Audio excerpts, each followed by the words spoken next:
شروع اللہ کے پاک اور بابرکت نام سے جو بڑا مہربان نہایت رحم کرنے والا ہے۔ برے کے جواب میں اچھا سلوک کرنا آپ صلی اللہ علیہ وآلہ وسلم کی سنت ہے۔ روحانیت انسان کو رب کے قریب لاتی ہے۔ خربوزہ کھانے سے وزن میں اضافہ ہوتا ہے۔ خربوزہ دل و دماغ کو تقویت بخشتا ہے۔ اگر پیشاب صحیح سے نہ آتا ہو تو اناناس کھائیں، یہ دبلے پتلے افراد کو موٹا کرتا ہے۔ روزانہ ایک گاجر کھائیں، یہ بے خوابی کو دور کرتا ہے۔ چاول مطلب کہ بریانی دن کو کھائیے، رات کو نقصان دہ ہوتی ہے۔ سورج نکلنے سے غروب ہونے تک مطلب کہ دن میں 8 گلاس پانی لازمی پینا چاہیے۔ پانی دل کی حفاظت کرتا ہے اور فاسد مادوں کو رفع کرتا ہے۔ خون کی روانی کو پانی بہتر کرتا ہے اور جلد کو تر و تازہ کرتا ہے۔ ناشتے کے 2 گھنٹے کے بعد میٹھے چوسا کریں، یہ بہت ہی مفید ہیں۔ ملیریا، گرمی کا بخار، تیزابیت، جگر کی گرمی اور صفرا کا ہونا۔ 3 عدد انجیر دھو کر 1 کپ پانی میں رات کو بھگو کر رکھیں اور نہار منہ پئیں، یہ دائمی قبض اور بواسیر کے لیے بہت مفید ہے۔ اگر ذیابیطس بہت زیادہ ہو گئی ہو تو کاجو کا باقاعدگی سے استعمال کریں، یہ مسئلہ حل ہوگا۔ شریفے کے پتیوں کا جوشاندہ پینے سے رسولی اور معدے کے زخم دور ہوتے ہیں۔ سنگھاڑے کھایا کریں، یہ بھوک زیادہ کرتے ہیں۔ مردانہ کمزوری میں بھی بے حد مفید ہیں۔ براؤن یا بلیک کلر کا گڑ لیں اور ہر کھانے کے بعد تھوڑا سا چوس لیں، یہ جوانی اور اعصاب کو ٹھیک رکھتا ہے۔ پالک بینائی کو لاجواب طاقت دیتی ہے۔ پالک میں کیلشیم اور فولاد کی موجودگی سے جسم میں ان کی کمی کو دور کرتا ہے۔ جن لوگوں کو پالک موقف نہ آئے وہ سالن میں دار چینی ملا کر کھائیں۔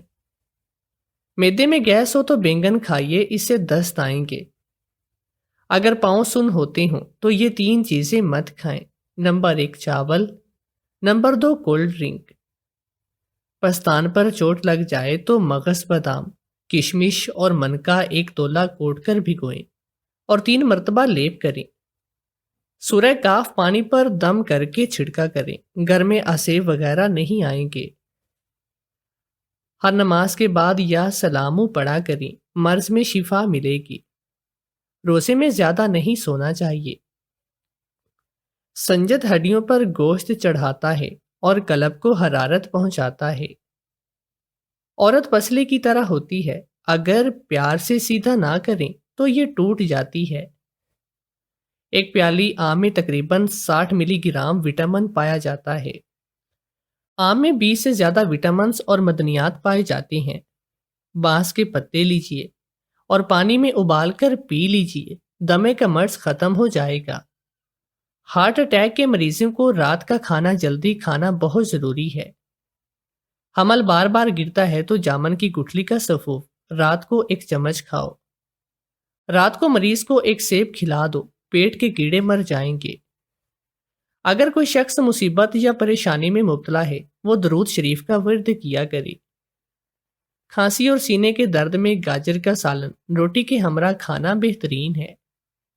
گاجر کے فوائد: سرد تر حامل مزاج کی سبزی ہے۔ گاجر کا جوس یرکان میں بہت مفید ہے۔ بے حد وٹامنز رکھتی ہے اور خون پیدا کرتی ہے۔ دل کی دھڑکن اور کلیجے کے درد میں آرام پہنچاتی ہے۔ گاجر کا جوس پینے سے اور گاجر کھانے سے نظر تیز ہوتی ہے۔ گاجر کا اچار معدے، جگر اور تیلی کے امراض کا خاتمہ کر دیتا ہے۔ پیٹ میں شدید درد ہو تو مولی کے رس میں نمک اور سیاہ مرچ ڈال کر گلاس پانی میں پی لیں۔ 5 چمچ شہد اور 1 چمچ دار چینی کا سفوف لے کر ان کی پیسٹ بنائیں، اس کو دکھتے ہوئے دانت پر لگائیں۔ دن میں 3 بار ایسا کرنے سے درد بالکل ختم ہو جائے گا۔ بھول جانے کی شکایت ہو تو نماز فجر کے بعد درود شریف پڑھا کریں۔ گڑ مردانہ طاقت کے لیے بہت مفید چیز ہے۔ صبح اٹھ کر گھنٹے کے اندر ہی ناشتہ کریں، آپ جلدی بوڑھے نہ ہوں گے۔ کچی روٹی کھانے سے بیماریاں آتی ہیں۔ بانجھ عورت روٹی کے ساتھ گڑ کھا لیا کرے۔ روزانہ صبح کو 40 منٹ چل لینے سے آپ کی چربی پگھلنا شروع ہو جائے گی۔ حافظہ بہتر بنانا ہے تو تھوڑی سی کالی مرچ اور 3-4 بادام لے کر پیس لیں اور نہار منہ کھائیں۔ کچھ ہی دنوں میں حافظے کی قوت تیز ہوگی۔ جو عورت ہمیشہ جوان نظر آنا چاہتی ہو تو وہ بند گوبھی استعمال کیا کرے۔ جو عورت رنگ ہمیشہ گورا رکھنا چاہتی ہے تو وہ دہی میں بادام ڈال کر کھائے۔ میں راستے میں جا رہی تھی کہ اچانک 2 لڑکوں نے میرے ساتھ ساتھ چلنا شروع کیا۔ میں ڈر گئی اور گھبراہٹ کے مارے میں نے تیز تیز چلنا شروع کیا تو ان دونوں لڑکوں نے بھی میرا پیچھا اور تیز سے کر دیا۔ اب تو میری حالت ہی بری ہونے لگی تھی۔ میں نہیں جانتی تھی کہ وہ دونوں لڑکے کون ہیں اور کیوں اس طرح سے میرے پیچھے آ کر مجھے تنگ کرنے کی کوشش کر رہے ہیں۔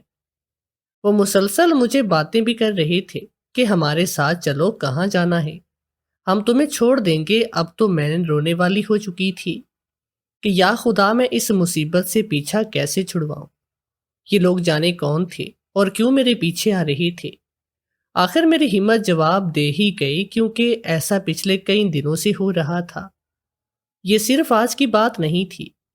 اب میں جب بھی گھر سے باہر نکلتی تو مختلف آوارہ لڑکے میرا پیچھا کرتے، مجھ پر آوازیں کستے اور میں پریشان ہو کر گھر واپس آ جایا کرتی تھی۔ لیکن مجھے نہیں معلوم تھا کہ اس سب کے پیچھے ان کا مقصد کیا ہے۔ تو آج میں نے ٹھان لیا کہ ان سے معلوم کر کے رہتی ہوں کہ ان کو کس نے میرے پیچھے لگایا ہے اور یہ مجھ سے چاہتے کیا ہیں۔ مجھے رکتے دیکھ کر وہ لڑکے بھی رک گئے۔ میں نے سختی سے پوچھا کہ تم لوگ میرا پیچھا کیوں کر رہے ہو؟ میں نے تم لوگوں کا کیا بگاڑا ہے؟ تو ایک لڑکا میرے پاس آتے ہوئے کہنے لگا، یہ تم ہم سے پوچھ رہی ہو، جا کر اپنے شرابی بھائی سے پوچھو نا۔ جب وہ نشے میں جھوم کر لوگوں کی بہن بیٹیوں کو چھیڑے گا تو کیا اس کی اپنی بہن محفوظ رہے گی؟ یہ سن کر میری رہی سہی ہمت جواب دے گئی، اپنے بھائی کی وجہ سے۔ میں اپنے بھائی کی وجہ سے کہاں کہاں پر نہیں ذلیل ہوتی پھر رہی تھی۔ میری تو معاشرے میں پہچان بھی شرابی کی بہن سے بن کے۔ دوسرے لڑکے نے مجھے دھمکی دیتے ہوئے کہا کہ اگر تمہارے بھائی نے اپنی روش نہیں چھوڑی تو ہم تمہارا جینا مشکل کریں گے۔ ویسے بھی تمہاری اب کوئی عزت نہیں۔ ان کی باتیں میرے دل پر ہتھوڑے کی طرح برس رہی تھی۔ میں رونے لگی مگر وہ سب مجھ پر تانے کسنے لگے تھے۔ اتنے میں مجھے بھابھی کی آواز آئی۔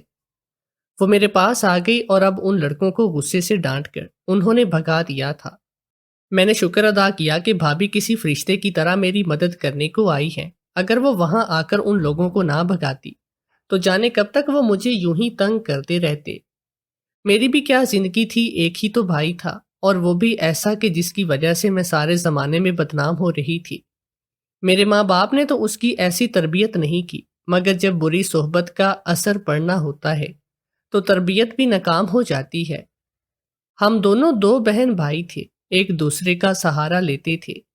میرا بڑا بھائی مجھ سے پیار کرتا تھا اور امی ابا بھی ہم دونوں پر اپنی جان چھڑکتی تھی۔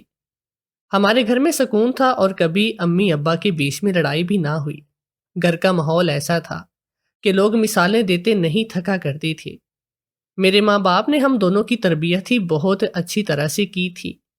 ویسے تو میرے ماں باپ ہم دونوں سے ہی بہت پیار کرتے تھے، مگر میرے بڑے بھائی کے ساتھ تو ان کی خصوصی اٹیچمنٹ تھی، کیونکہ وہ شادی کے 5 سال کے بعد جو پیدا ہوا تو امی ابا کی اس سے زیادہ محبت ہونا تو فطری بات تھی، اور مجھے کبھی اس بات پر گلہ یا افسوس بھی نہ تھا۔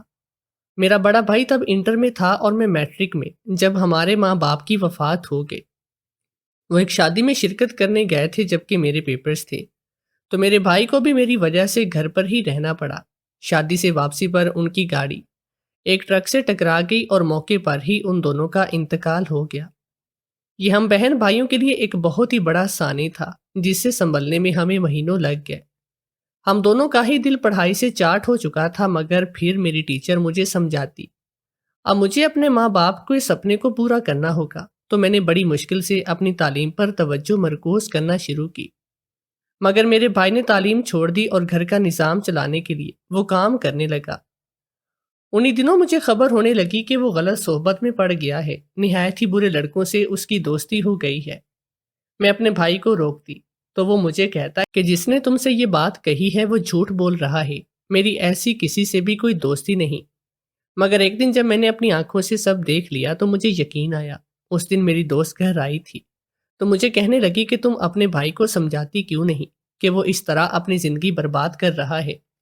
آوارہ اور نشئی دوستوں میں بیٹھ کر وہ بھی ان کے جیسا ہوتا جا رہا ہے۔ میں نے اس کے جھٹلاتے ہوئے کہا کہ تم جھوٹ بولتی ہو، میرا بھائی کبھی ایسا کر بھی نہیں سکتا۔ وہ کہنے لگی کہ میں ابھی ابھی اسے دیکھ کر آ رہی ہوں، تمہیں یقین نہیں تو میرے ساتھ چلو۔ مجھے اپنے ساتھ لے کر وہ گلی کی نکڑ پر آ گئے جہاں پر میں نے اپنے بھائی کو خود اپنی آنکھوں سے دیکھا تھا۔ وہ سگریٹ پی رہا تھا اور وہ عام سگریٹ نہیں۔ اس کا اندازہ مجھے اس کو جھومتے دیکھ کر باخوبی ہو چکا تھا۔ اس نے بھی مجھے دیکھ لیا تھا، مگر بجائے شرمندہ ہونے کے وہ تو اپنی غلطی پر ڈٹ ہی گیا۔ کہنے لگا، ہاں میں نے سگریٹ پیا ہے اور میں آج کے بعد یہی کروں گا۔ جس کو جو کرنا ہے وہ کر لے۔ اصل میں امی ابو سے جدائی برداشت نہیں کر پا رہا تھا۔ ان سے بہت پیار کرتا تھا اور ان کی جدائی کا صدمہ وہ اس طرح سے کم کرنے کی کوشش کر رہا تھا۔ میری کسی نصیحت کا اس پر کوئی اثر بھی نہیں تھا۔ پھر کسی نے مشورہ دیا کہ اپنے بھائی کی شادی کروا دو تو اس کی بیوی اسے آ کر خود ہی ٹھیک کرے گی۔ بھلا میرے نشئی اور شرابی آوارہ بھائی سے کون لڑکی شادی کرتی؟ میری اماں کی دوست کہنے لگی کہ وہ تم مجھ پر چھوڑ دو، میرا تو کام ہے رشتے کروانا۔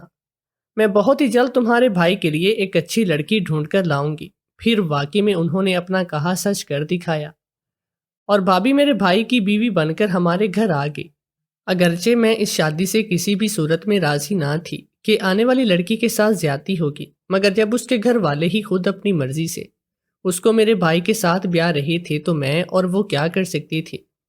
میری بھابھی بڑی نیک تھی اور تہجد گزار تھی۔ اس کا اندازہ مجھے چند دنوں کے بعد ہوا جب میں نے اسے تہجد کے وقت اٹھ کر وضو کرتے دیکھا تھا۔ وہ نماز پڑھ کر میرے بھائی کی ہدایت کی دعا کر رہی تھی۔ اس پر مجھے اس پر بہت پیار آیا۔ میری بھابھی نے تو ایسے مجھے سنبھال لیا جیسے کہ ایک ماں بچے کو سنبھالتی ہیں، لیکن میرا بھائی بالکل بھی اس کے قابل نہیں تھا۔ وہ بھابھی کے ساتھ بدمزاجی رہتا، اس بارے میں چیختا چلاتا تھا۔ بھابھی نے مجھے ہر مشکل میں بچایا تھا، اور آج بھی جب میں ان لڑکوں کے سامنے ہمت ہار گئی اور میں رونے لگ گئی تھی تو بھابھی نے آ کر مجھے سہارا دیا، مجھے گھر لے کر آئی۔ میرا بھائی گھر آیا تو میں نے اس کو تھپڑ مارا اور اس کو بہت باتیں سنائی کہ اس کی وجہ سے میں آج اس حال میں ہوں، اور مجھے لگا تھا کہ جواباً وہ بھی چیخے گا اور چلائے گا، گھر کی چیزیں توڑے گا جیسا کہ وہ کرتا ہے۔ مگر آج تو مجھے حیرانی ہوئی جب وہ میری مار کھا کر بھی بالکل ساکت کھڑا تھا۔ اس نے ایک لفظ بھی نہیں کہا اور پھر وہ چپ کر کے گھر سے باہر نکل گیا۔ ہم دونوں پریشان تھے کہ جانے وہ کہاں چلا گیا۔ رات ہو گئی لیکن وہ واپس بھی نہیں آیا۔ مجھے افسوس ہونے لگا تھا کہ میں نے اس پر ہاتھ کیوں اٹھایا۔ وہ مجھ سے 5 سال بڑا تھا اور میں نے کبھی بھی اس کے ساتھ تو کسی قسم کی بدتمیزی نہیں کی، لیکن آج اس نے مجھے مجبور کر دیا تھا۔ اس کی وجہ سے محلے کے آوارہ لڑکے مجھ پر انگلی اٹھا رہی تھے تو مجھے مجبوراً ایسا کرنا پڑا۔ رات کے کسی پہر وہ واپس آیا، چپ کر کے اپنے کمرے میں چلا گیا۔ اگلے 2 دن میں نے اس کے مزاج میں کافی تبدیلی دیکھی تھی۔ وہ بالکل ہی چپ چاپ سا ہو گیا تھا۔ انہی دنوں بھابھی کہنے لگی، مجھے ایک بہت ضروری کام سے اپنے میکے جانا ہے۔ اماں کی طبیعت تو ٹھیک نہیں تو میرا جانا بھی بہت ضروری ہے۔ وہ چلی گئی تو اس کے جانے کے بعد بھائی مجھے کہنے لگا کہ تمہارے تھپڑ نے تو میری آنکھیں کھول دی۔ میں نے فیصلہ کر لیا ہے کہ میں اب ایسا کوئی کام نہیں کروں گا جس پر تمہیں شرمندگی ہو۔ میں نے سب برے کام چھوڑ دیے ہیں۔ میں یہ بات سن کر بہت خوش ہوئی کہ شکر ہے میری بھابھی کی دعائیں رنگ لے آئی۔ تو بھائی کہنے لگا کہ ہاں شاید اس کی دعاؤں کی بدولت میں سدھر گیا ہوں، اور اب میں چاہتا ہوں کہ اس کے ساتھ بھی بہت اچھی زندگی گزاروں۔ تو میرے ساتھ بازار چلو اور اپنی بھابھی کے لیے ایک اچھا سا تحفہ خریدنے میں میری مدد کرو۔ میں تو اپنے بھائی کے اندر تبدیلی دیکھ کر صدقے واری جا رہی تھی اور خوشی خوشی تیار ہو کر اس کے ساتھ میں بازار کو چلی گئی۔ ابھی ہم نے ایک دکان سے باہر نکل کر دوسری دکان میں جا رہی تھی۔ اچانک رش کی وجہ سے میں اپنے بھائی سے کچھ پیچھے رہ گئی، اور تب بھی ایک دم 2 لوگ میرے دائیں اور بائیں آ گئے اور مجھے بازو سے پکڑ کر مجھے کھینچ کر وہ ایک طرف لے جانے لگے، اس سے پہلے کہ میں چیختی اور چلاتی۔ انہوں نے مجھے سڑک کے کنارے کھڑی وین کے اندر ڈالا اور وین بھاگنے لگی۔ میں تو سن ہو کر رہ گئی تھی کہ یہ کون لوگ ہیں، مجھے کیوں اغوا کیا ہے۔ پہلا خیال مجھے یہ آیا کہ شاید میرے بھائی نے مجھے بیچ دیا ہے، اس لیے تو وہ میرے پیچھے میری مدد کرنے کے واسطے نہیں آیا۔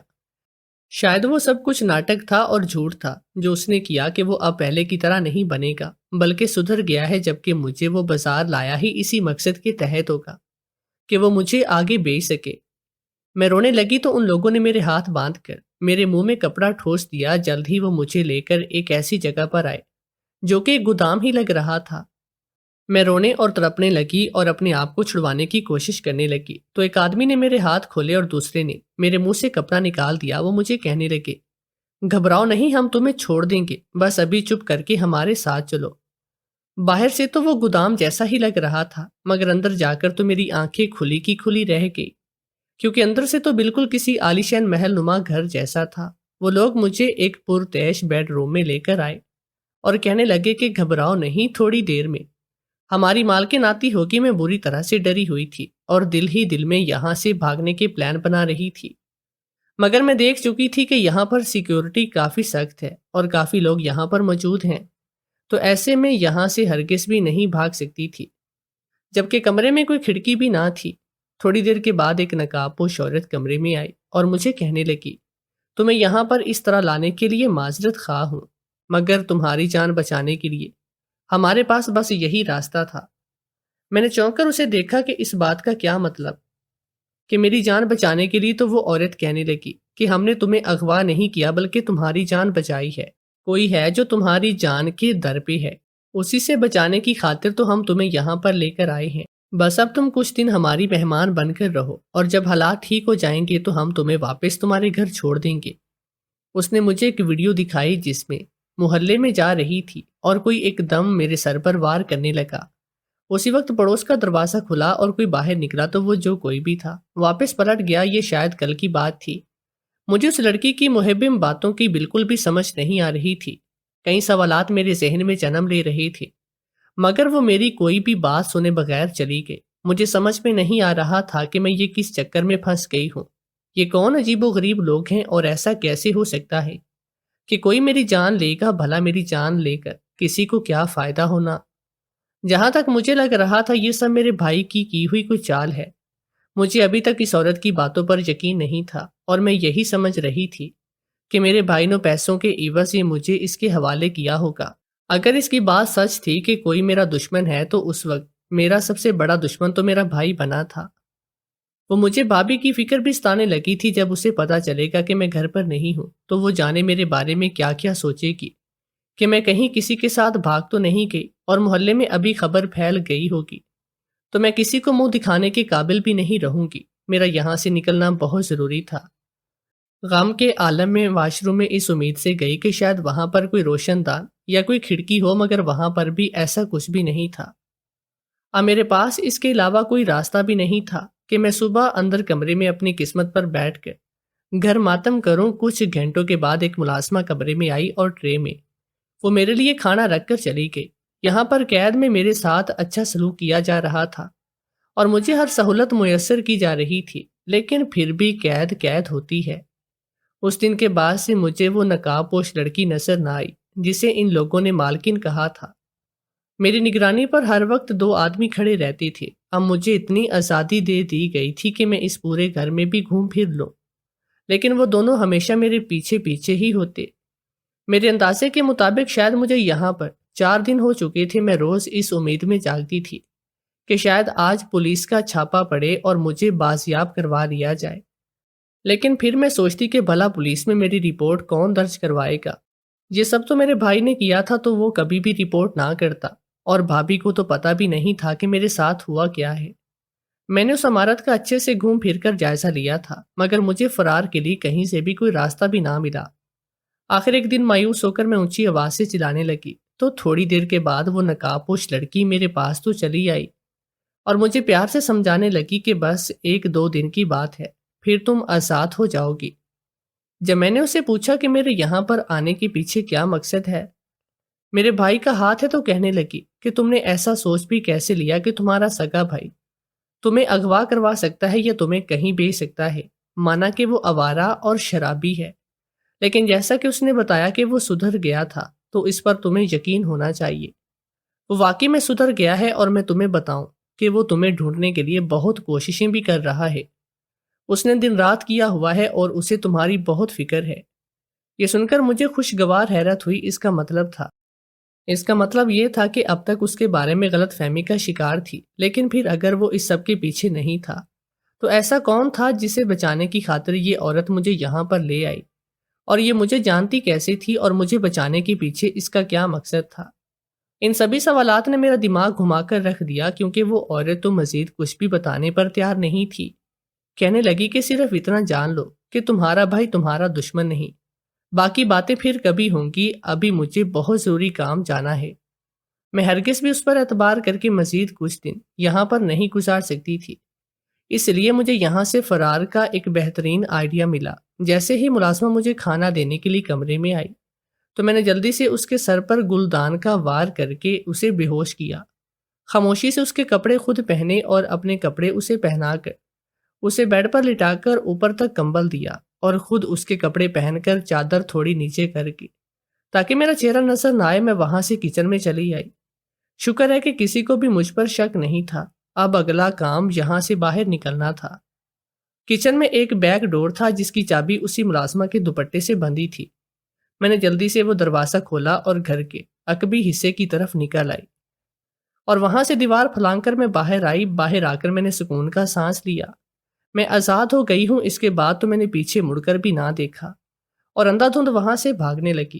مجھے امید تھی کہ جب تک وہ میرے کمرے میں آ کر کمبل نہیں ہٹائیں گے انہیں پتہ نہیں چلے گا کہ یہاں پر کون ہے، اتنی دیر میں آسانی سے گھر پہنچ جاؤں گی اور پھر بھابھی کو ساتھ لے کر پولیس اسٹیشن میں جاؤں گی اور یہاں پر پولیس کا چھاپا پڑواؤں گی کہ ان لوگوں نے اتنے دن مجھے یہاں پر فضول میں قید رکھا ہے۔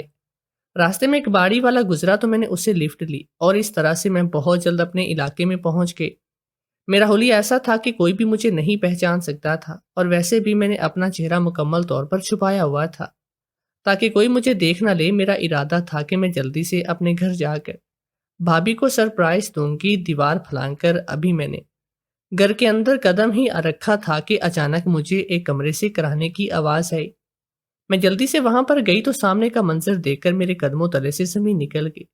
میرا بھائی ایک کرسی پر رسیوں سے بندھا ہوا تھا۔ اسے دیکھ کر بے اختیار میں روتے ہوئے آگے بڑھی، اسے کھولنے ہی لگی تھی، اچانک بھائی اشارے سے مجھے چھپنے کو کہنے لگا کیونکہ باہر سے قدموں کی چاپ سنائی دے رہی تھی۔ میں جلدی سے پردے کے پیچھے ہوئی، جانے کس نے میرے بھائی کو اس کے اپنے ہی گھر میں قید کر دیا تھا۔ جس ہستی نے اندر قدم رکھا اسے دیکھ کر تو میں کبھی مر کر بھی یقین نہیں کر سکتی تھی کہ یہ ایسی نکل سکتی ہے۔ اس وقت میری نظروں کے سامنے میری بھابھی کا وہ روپ تھا جس کا میں نے کبھی تصور بھی نہیں کیا تھا۔ وہ میرے بھائی کے پاس آ کر اس کا منہ دبوچتے ہوئے کہنے لگی، اتنے دنوں سے پوچھ رہی ہوں کہ تم نے اپنی بہن کو کہاں پر چھپایا ہے، مگر تم بتا بھی نہیں رہے۔ اب تمہارے بھی زندہ رہنے کا کوئی فائدہ نہیں، بس آج تمہارا آخری دن ہے۔ اس سے پہلے کہ وہ گن نیچے کر کے میرے بھائی پر فائر چلاتی، کسی نے پیچھے سے اس کے سر پر وار کیا اور وہ چکرا کر گر گئی۔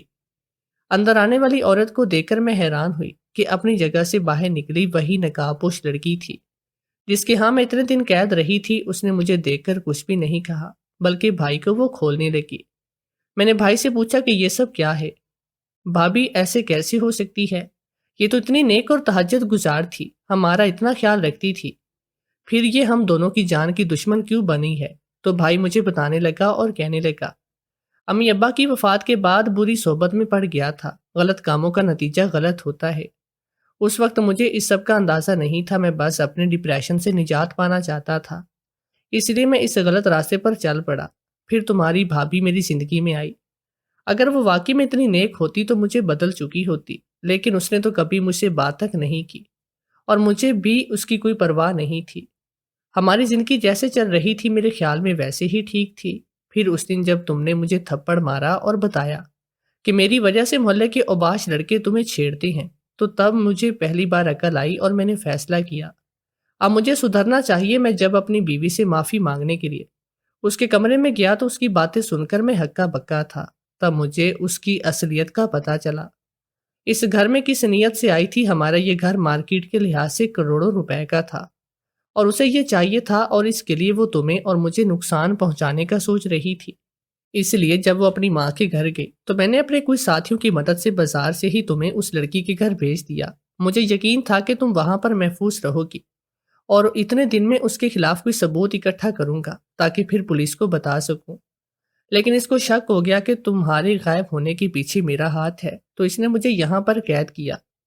یہ لالچی عورت چاہتی تھی کہ ہم دونوں بہن بھائی کسی طریقے سے راستے سے ہٹ جائیں، وہ اکیلے اس گھر کی مالکن بن جائے، یہ اچھی بن کر تمہیں نقصان پہنچانا چاہتی تھی۔ ساری کہانی سن کر میں بہت دکھی ہو گئی کہ بھابھی جیسے لالچی لوگ بھی آج اس دنیا میں ہیں، جنہیں اپنے مفاد کے آگے کچھ بھی عزیز نہیں ہوتا۔ پولیس کے آنے سے پہلے ہی وہ نقاب پوش عورت وہاں سے چلی گئی اور پولیس بھابھی کو گرفتار کر کے لے گئی۔ تو بعد میں میرے بھائی نے مجھے بتایا کہ جن لوگوں کے پاس میں نے تمہیں بھیجا تھا وہ میرے برے وقت کے ساتھی ہیں، ان کا پولیس کے سامنے آنا مناسب نہیں۔ بھابھی تو اب جیل میں تھی، جبکہ میرے بھائی کو بھی عقل آ گئی، اس نے تمام برے کام چھوڑ دیے۔ اب میں بہت خوش تھی کہ زندگی میں سکون ہی سکون ہوگا۔ پھر کچھ عرصے کے بعد میں نے اپنے بھائی کی شادی ایک بہت ہی اچھی لڑکی کے ساتھ کر دی۔